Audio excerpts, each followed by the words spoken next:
just like if you're on a baseball team, football team, basketball team, any team sport, essentially, it's hard to kind of single out one player to elevate the team's performance on a day in, day out basis. Yeah, there's no I in team. Correct.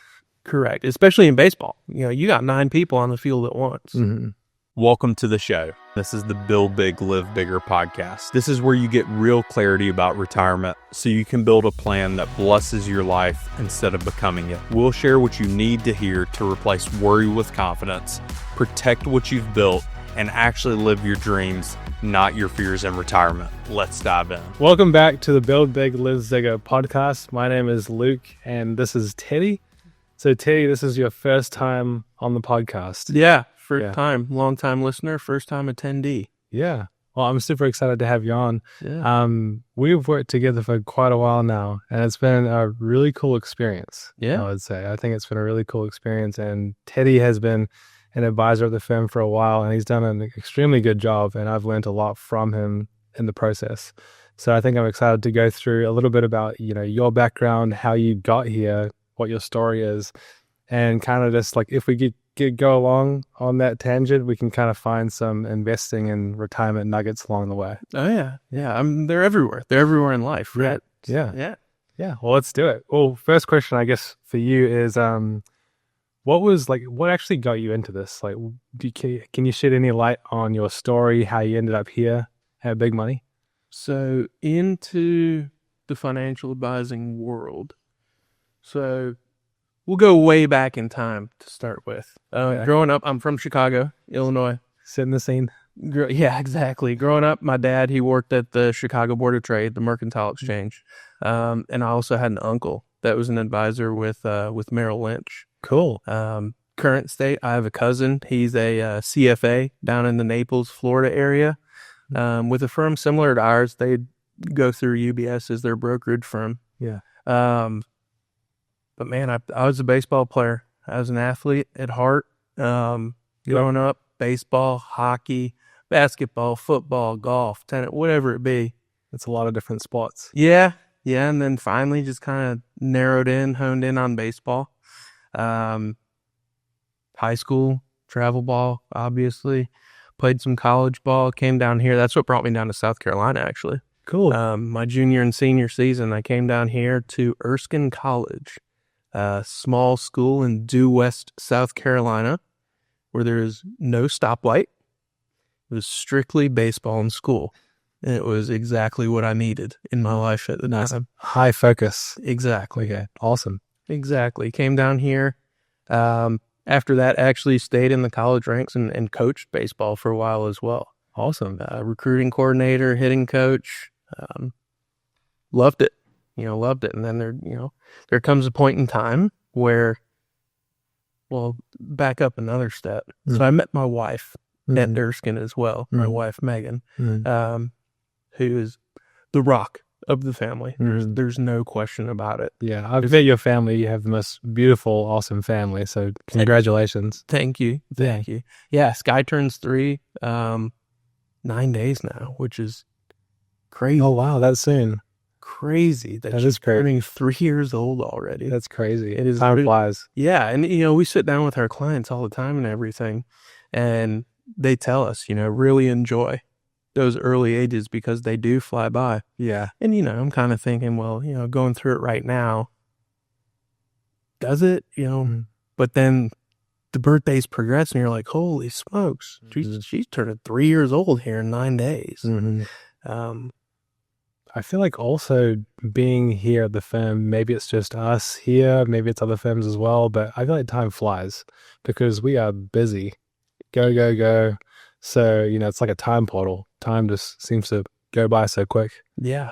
The days go by super fast. In a good way, though. Every day is productive. There's always something to do. There's always somebody that we're able to help get toward and achieve their goals. Yeah. But yeah, the time really does fly by. Yeah. Like it doesn't feel like I've been here for a year and a half.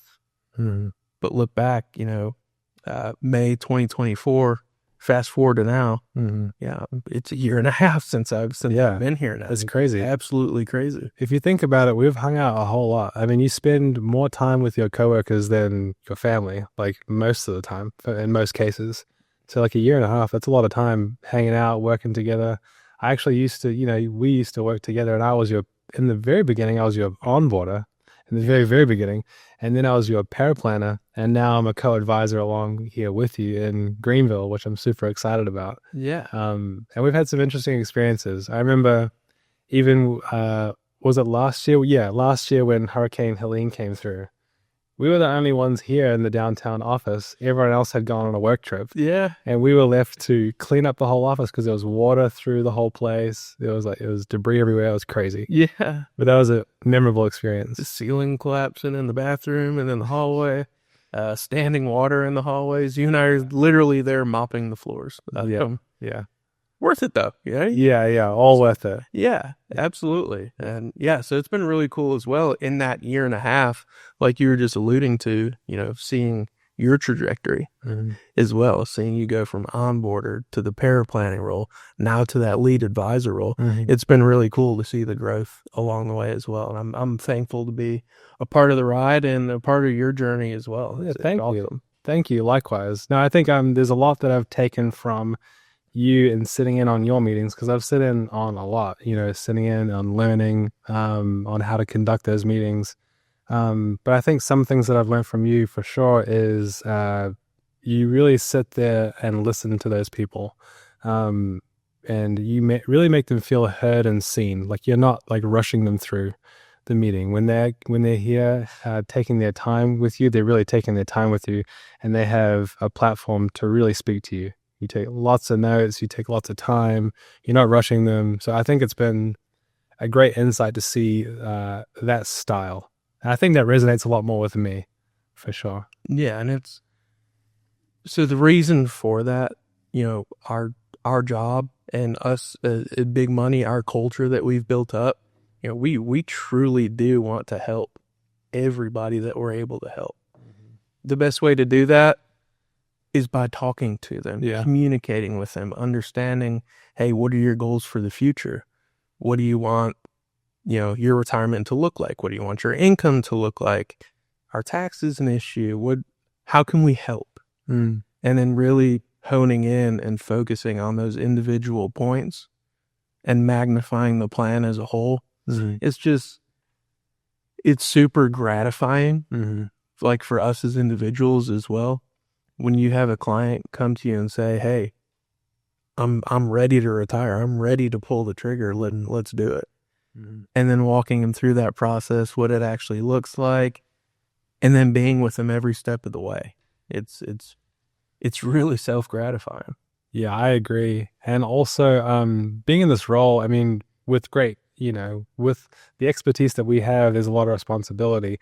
But with that, there's so much value that we can bring to people. It really is like huge, and you know that and appreciate that, and I definitely do, because the services that we provide literally can mean the difference in another $1 million in your net worth over your lifetime.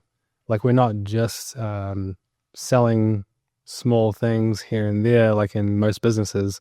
It is really putting together something that could make a huge change to your life, your family, your legacy. So we don't take that lightly at all. No, absolutely.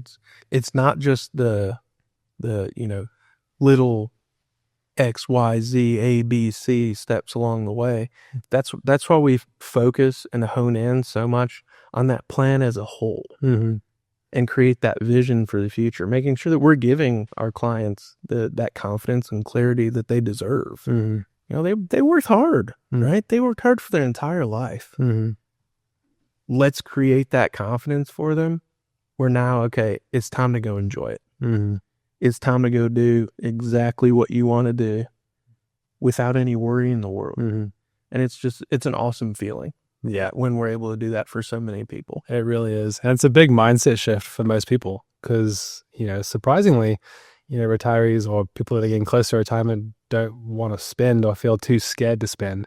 And like coming in, if we can put together that plan together, as long as it's a rock solid plan, which we always provide, the peace of mind that comes from that is huge. And then they have, in a way, like permission to spend from us, like making sure to let them know you can spend X amount and you're going to be completely fine. Indefinitely. So that's pretty cool to see. Yeah. Also, what about how you got into big money? Like, how did that even come about?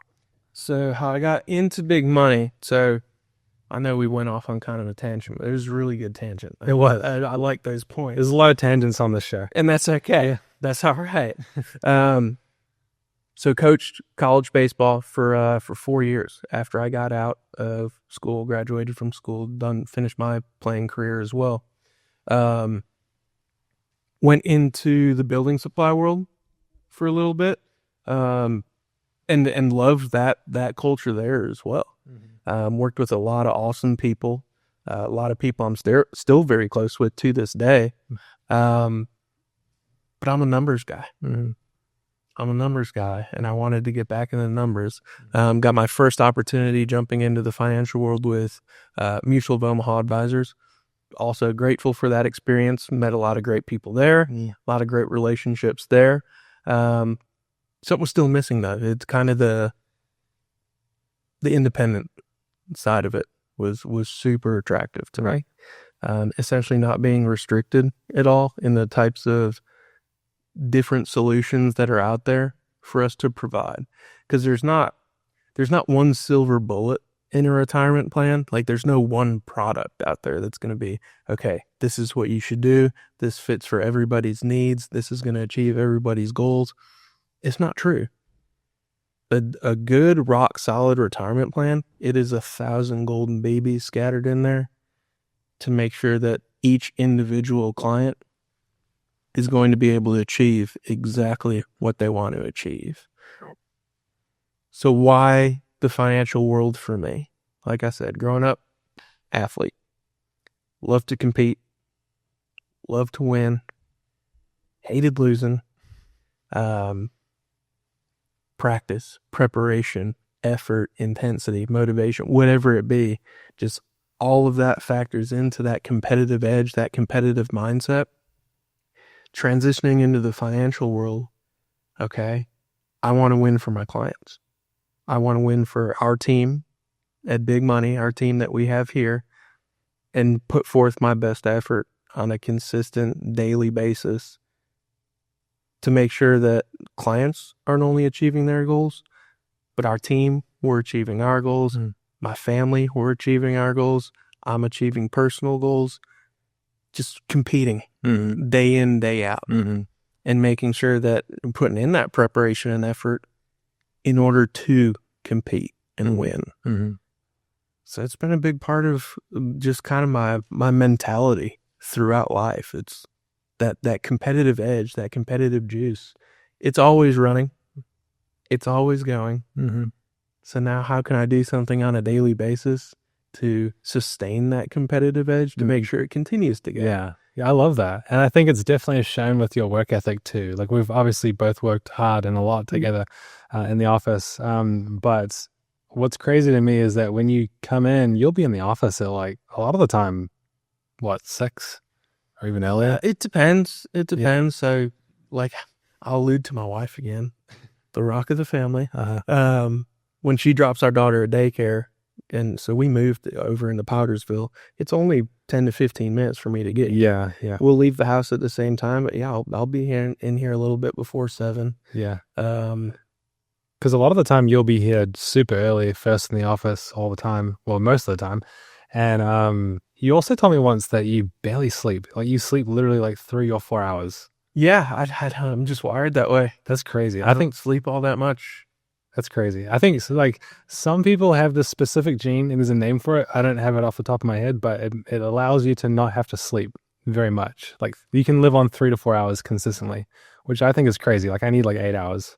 Yeah, I'm usually, I mean, don't get me wrong. There's nights where I will get that 6 to 8 hours. Yeah. But there's going to be some where, I might be laying in bed, watching TV, reading a book, listening to something. I'll be up till midnight, till 1 a.m. Then my alarm goes off at 4. And I'm good to go. Yeah, literally, I'm good to go. That's all I need. Like I can't fathom that. Like I wish that I had that gene because I feel like I could do so much more. Like I could be so much more productive, but I can't. Like I need 7.5 consistently at least, somewhere around that. So like I'm jealous, but everyone's different. But like there is exceptions to that too, right? Yeah. There will be, on a weekend, or if I'm just exhausted, I might Yeah. fall asleep at 9, 10 o'clock, and the alarm still goes off at 4. During the week. Yeah. On the weekend, my daughter is my alarm. When she's up, I'm up. Yeah. That's just how it works. Yeah. But I wouldn't want to waste any of that time either with her. Doing what we do, like we alluded to, we spend a lot of time together. We're here at the office, from 7:30 in the morning till generally 5 in the afternoon. Or later. Yeah, or later, Yeah. depending on what's going on. Yeah, whatever the day requires, really. Yeah. It's a lot of work. It's a lot of hard work. And also because I think that the topic of this podcast is mainly centered around lessons that you've learned from sports, because you've been a real big sports guy. And obviously competitiveness is one of those. Are there any other like major lessons that you've taken from sports? Anything that you can think of? I mean, the team aspect is huge. Yeah. As well. It is absolutely massive. Just like if you're on a baseball team, football team, basketball team, any team sport, essentially, it's hard to kind of single out one player to elevate the team's performance on a day in, day out basis. Yeah, there's no IN team. Correct. Especially in baseball. You got 9 people on the field at once.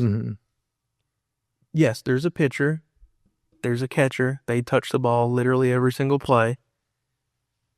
But the ball gets put in play. You need to trust your defense behind you in order to make those plays so you can continue to pitch, so you can continue to stay in the game. Then you need to rely on your offense to put runs up on the board so that you can win the game. Just like kind of in our world where, okay, yeah, you and I might be the lead advisors. We're sitting down, we're client facing, talking to the clients, but we couldn't do it by ourselves. No, we're the tip of the iceberg. Yes. There's so much that goes into this behind the scenes that I'm so thankful that we have incredible team members. We really do. I'm super grateful for them too. Yeah. And they just, without them, busting their tail essentially on a daily basis as well, we wouldn't be able to do what we're doing and helping as many people as we're helping. They have a massive impact on our daily grind, essentially. Totally. And like we have like 20 team members now, right? And 5 advisors or so? So it's me, you, Tyler, Jonathan. We've got Chris and Kyle now in Charleston. And Matt, obviously. Yeah. And Chris is a tax advisor as well. Yep. So I guess we have 7 or 8 advisors, but the rest of them are all in operations that help on the back end. And there's a lot that goes into that. I can definitely appreciate it because I was in operations, onboarding, then moving into paraplanning, which is all back end stuff. So I have an appreciation for that, and it's critical what they do. Like we can't underestimate at all, even though you don't see them as much like client facing in that sense. But trust me, they're extremely important. We know. Oh God, we couldn't do it without them. No, not even close to the production that we're able to do without the supporting cast. Yeah, and I hate even calling them a supporting cast because each one of them is literally so important. Just like in team sports, 100%. You're only as strong as your weakest link. Is always I've kind of gone by that when referring to team sports, and it kind of applies here too. If there's some kind of chink in the armor, some kind of slowdown in our process, so to speak, it's a weakness. Yeah. They come in every single day and they make sure that there's not that slowdown. And it's just awesome. It's awesome to see. It's awesome to be around. Jonathan has done an incredible job establishing the culture here. Oh, yeah. And everyone's goal oriented. But in order for each of us to hit those goals, that whole team needs to come together. And it's been just an amazing experience the past year and a half, and continuing to see the team grow too. Mm-hmm. Now, like you said, we have Chris and Kyle in Charleston, and Mia is well going to be in Charleston. So yeah, we continue to get bigger, continue to expand, and essentially it's up to us too, kind of on that ground level, make sure the processes are in place, make sure the systems are in place so that we can continue to do that. So it's a seamless and flawless transition as well. If retirement clarity matters to you, don't wait. Text BOOK to 864-920-3155 or click the link in the description below to get a free copy of Jonathan's book, Retire Right. And so on the topic of, what we've taken from sports, so far we have competitiveness, the team mindset, team aspect. So like me and my background, there's a little bit of sports in that sense that, like in high school, I played basketball. That was my favorite team sport. 100%. See that? Yeah. I can see it. Yeah, it was great. Like I loved it. And it's like everything about it was awesome. And then when I was training to do basketball, in the training, I was doing more gym work. So I was getting into the gym, doing all, like squats and compound movements. And then I ended up actually falling in love with the gym a little more. So down the road, I ended up like switching mainly to just doing the gym. And so that was like, I found my own competitiveness in that sense. And in a way, you're just competing against yourself. Like you're just wanting to improve and improve and improve and improve and become better. So I feel like in a way, I share the mindset of like that sports background and that innate type of drive and competitiveness, wanting to get better and better. So I can definitely share some, lessons I feel like that we can share as well from that. Yeah. And even since the gym, like I've had a bunch of injuries as well, and a bunch of setbacks in that sense. But along my journey, I've also found my passion for investing and helping people with personal finances, which I love. That is something that I can continue to get better and better and better at until I'm like 80, like I or longer. Absolutely. Because there's no peak in your career in that sense, like no physical peak. You can just keep on getting better and better and better. So in terms of investing, I think that's where I'm channeling all that competitive drive to get better and better and better and to make myself better in that way. Absolutely. So we got competitiveness, we have team aspects. A couple other things I thought of as well. Maybe you can just comment on, depending on if you resonate with these. But pushing through setbacks as well. I think that's something that is relevant to sports. Have you had any experiences in that sense, like with sports or with career or anything? Oh yeah, yeah. I mean, gosh, let's see. When was this? 8th grade. Going into the summer of 8th grade. I had an extra bone grow on my femur. Really? So there came a point where everything was growing. The tendons in my knee would wrap around the bone. That's crazy. So I had to have surgery, get that bone removed, get knee repaired. From that, being that young, not being able to play a summer of baseball was extremely difficult. Yeah, I can imagine. Having to be in a wheelchair for 4 to 6 weeks, an immobilized cast for another 6 weeks, and then essentially having to retrain your knee how to work at a young age like that. There were setbacks. Yeah. I lost a lot of the speed that I had. You lose a lot, and it takes a lot to get back into essentially not just where you were, but now since you're continuing to grow, improve from where you were as well. And it's kind of like, and also losing that momentum mentally, that's kind of tough to set out and have to come back from that. Yeah, that's a lot. Yeah.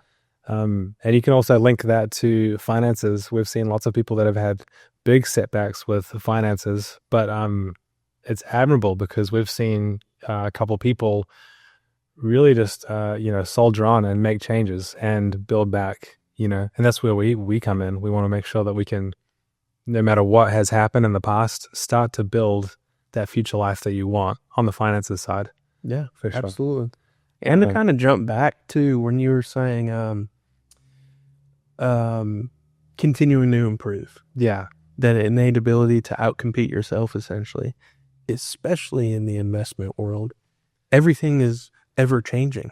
Oh my gosh. Investments are not stagnant. No. Stock market is not stagnant. No. It changes on a daily basis. Yes. We're learning stuff every day. I mean, like this investing has been like, I guess my biggest passion for like almost 10 years. And I'm always learning. Like I'm still learning a whole lot.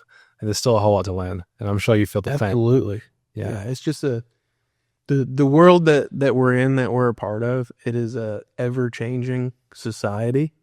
And being able to learn and adapt and understand everything that's going on, no one can ever say they mastered it. Mm-hmm. I don't care who you are. No one can ever say that they mastered it, because it continues to change. Yeah, totally. And I can totally see why so many people are overwhelmed in this area. Like if I wasn't in this, like I say that if I wasn't in this business every day, I'd be overwhelmed when it comes to finances, because things are always changing and there's so much to learn. Yeah. And that's why, like, again, working with a team that has 100 years of experience in this area, is a key really to making that peace of mind happen. Absolutely. Yeah, definitely. And with not only the 100 years of experience, people that have gone through different eras as well, people that have had different experiences throughout the time. It's awesome. Because you get so many different perspectives. Because there's not one right perspective. You get a bunch of different tidbits, and now it's our job. Hey, how can we compile everything together to make sure that, okay, if this were to happen again, we can learn from the past so that we can be prepared for the future. Totally. I love that. Another one that I wrote down here, and a lot of people don't even really think about it very often, is mental toughness. So there was actually one interview that Warren Buffett did. There was like some journalist that asked him if there was one thing that you could say that you do admire about yourself that people don't see or don't really mention, what would it be? He said mental toughness, which I think is really cool and interesting, because if you think about it, you don't see that on the surface. But at the end of the day, Warren Buffett, I mean, he's managing a $1 trillion company. At the end of the day, the buck stops with him. He's at the top. Yeah. So that's a lot. Do you have anything to comment on in terms of mental toughness in sports and also approaching, I guess, your career now? Oh gosh, in sports, so baseball is probably the easiest sport in the world to tie mental toughness to, because in baseball, if you're getting a hit 3 out of 10 times, you have a really good career.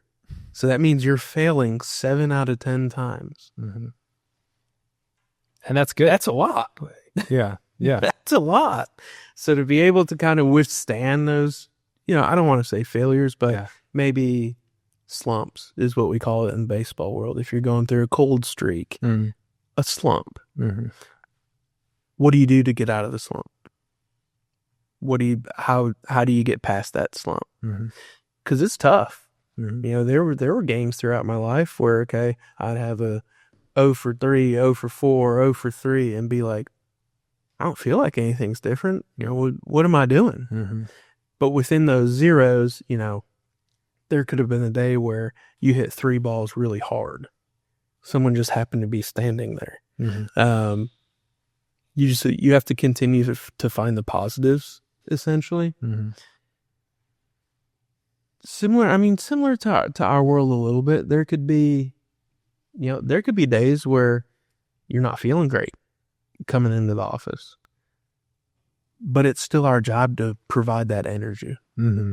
Be the ones that are, giving the energy off to the team, giving the energy off to the clients, to the prospects that we're sitting with. Make them feel like, okay, these guys are really passionate about this. I can trust them with this, because it's the truth. We are super passionate about what we do. And you can probably attest to that just as much as anybody here. I mean, you read investing books on the weekend and throughout the week as well. It's, you eat, sleep, dream it. Pretty much. Yeah. Yeah, I truly do love it. I just find it so fun and exciting. And obviously, it's led to a very exciting career. But originally, I mean, I got into this because I didn't come from a whole lot of money. And so, I could feel the stress and the strain that put on my family from an early age. I didn't want my family to have to feel that. I didn't want my parents to have to feel that, or I guess my future kids to have to feel that. So I became motivated to, learn every trick in the book to improve on the finances side, or personal finances, or investing, etc., because that can make your life truly a lot easier. I'd rather have the problems of having more than enough money than not. So really the drive came from doing the best I possibly can for my family. And then as I went along, I realized that, this can be applied to so many people. There's so many people that I can help, as I learned all of these things, these tools and tips and tricks. But yeah, that's kind of how I got into it. Yeah. And it's, so seeing, close ones, loved ones, grind through life, working their butts off on a day in, day out basis, it's motivating. It's motivating. You want to compete so that, what we do, at least to me, this is not work. We're blessed to be doing what we're doing. We have a lot of fun. We do. We have a lot of fun doing our daily job, so to speak. It's like, I don't see myself stopping our work. It's too much fun. Yeah. We get to have so many awesome conversations with people from hundreds and hundreds of different backgrounds, thousands of different stories. You get to learn so much just from sitting across the table from somebody. And it's awesome. It just increases your brain wavelengths to heights that you could have never expected, essentially. It is pretty awesome. Like the people that we see so many people every day, every week, every month. And the amount that you learn from everyone, all of our people, the context that you build, and it's pretty amazing. And also to connect with all of these people and see the difference you're making. Like at the end of the day, you're truly making a whole lot of difference for, our people that come in. So it's pretty awesome. Yes. Another thing is, we actually talked about this yesterday, but how would retirement look for you? Do you have a goal or some kind of how would it look? What are your hobbies? What would you want to work on? Do you have a goal? Golf. No. Okay. Yeah, I do love to golf, love to watch it, love to play it. Unfortunately, I don't look the way I used to look. So baseball's really not in my cards anymore. Hey, you look great. Don't worry about it. Baseball's really not in the cards anymore. I like golfing right now. Yeah. It is a really good, it's outdoors first and foremost. Yeah. You get to go experience a bunch of different gorgeous places, to be honest with you, and just be with nature, be outside. And the camaraderie of the people that you go play with, that has a lot to do with it too. Yeah, because you get to hang out with these people for hours. Yeah. You actually get to build a connection in that way that you're just hanging out, letting it happen, and that's how you kind of get close with people. Yeah. So no, in my retirement, I'd be playing a lot of golf. But that being said, like I said, I don't know if I'll ever truly retire. I truly do. I like doing this too much. Yeah. To just be like, okay, I'm done. Totally. I don't foresee that happening right now. I get that too. And maybe it's because of my age and stage, but my goal would be to be pretty much like a Warren Buffett, never retire. That'd be kind of my goal. My goal is to do what I love and love what I do so much that I just don't want to retire. It's not like work. So how I envision my future is really managing money, being I want to be in the money management business really for the rest of my life. Yeah. And just kind of maximizing that for people that are along on the ride with me. So, I want to see myself at age 90, 95, 100, if possible, still managing money. I 100% agree. Yeah. It's too much fun. It is. Just talking with all these different types of personalities and people. No, I truly do believe that we're blessed to be in the roles that we're in, and it's hard to beat. Yeah, I agree. And everyone's different too. Some people just want to travel full time and check out, and that's amazing. Me, I'd love to be in the money management business, maximizing a portfolio of money for me and other people. Some people want to, go play golf nonstop. So everyone has their own vision. Yeah. And that's what we want to help bring is show what is possible. Because like if you can put, the right inputs in, we can help make sure the outputs happen. Whatever the vision is that you want to create, we can help co-create it. Especially on the finances side, there's so much weight that carries in your life. So it's a whole lot that we can do, and it's fun. I agree. So it's hard. It's hard to envision retirement, even though that's what we do for a living or others, and helping them achieve their goals. That's ironic. Yeah, it is. It's very ironic. Yeah. It's hard to picture it. I mean, do I have goals along the way? Yeah, absolutely. Focused around my family. Yeah, focused around my family. Make sure that, if my wife wants to stop working, that she has the option to stop working. I don't foresee her stopping working either. She likes what she does, and she does it full time as well. So for her to be like on our later seminar nights, that's why I say she's the rock, Luke. She is. She's the rock. She's got Sky those nights. Now don't get me wrong. I help out too. Yeah. I'm not an absentee father. No, not at all. To that. And you're busy though too. Yeah. Yeah. And Sky's busy. She's got her little gym. She's got swim. She's got a lot going on. Yeah. She's busy. Yeah. Yeah. But it's awesome. Yeah. It's awesome. It's been awesome to see her growth and development, and just can't wait for what the years bring with her as well. I love that. Yeah. Awesome. Well, before we sign off, is there anything else that you'd want to say or comment on? Last words for today's podcast? It's been a blast. It's been awesome. Yeah. First podcast. Yeah. Together. That's First awesome. one, hopefully first of many. Yeah, absolutely. We'll carve out our little space in here, and no one else can use it, just us. No, yeah. This conference room specifically.